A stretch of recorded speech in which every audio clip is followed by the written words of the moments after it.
This week, we mark the 20th anniversary of the catastrophic hurricane called Katrina that wiped out New Orleans and decimated much of Mississippi. For those of you who don't remember it or who were around and weren't paying much attention, the federal government, run by a Republican president, turned on the people of New Orleans, the Black and brown people who had lived there for generations, and refused to help them. They shut off the city so that they could not leave. They refused to serve them in what were horrific shelters. And America got to see, not for the first time, but for a very obvious time, racism that reaches to our highest levels of government. I got a note from my NPR editor several years later asking me to review a book by Sarah M. Broome.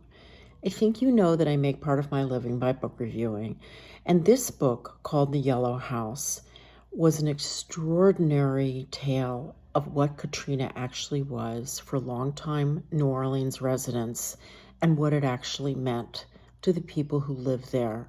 The Yellow House is the main character in the book.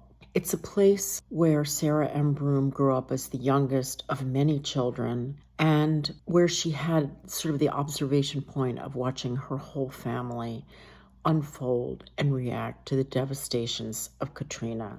Sarah M. Broome uses the Yellow House as a starting point to describe both the history of New Orleans and what happened afterwards, the good and the bad, and the obstacles that were in front of anybody who wanted to save their house. But this book isn't just about a house. It's a beautiful, beautiful, beautiful story about a family and a place and how we treat people in America.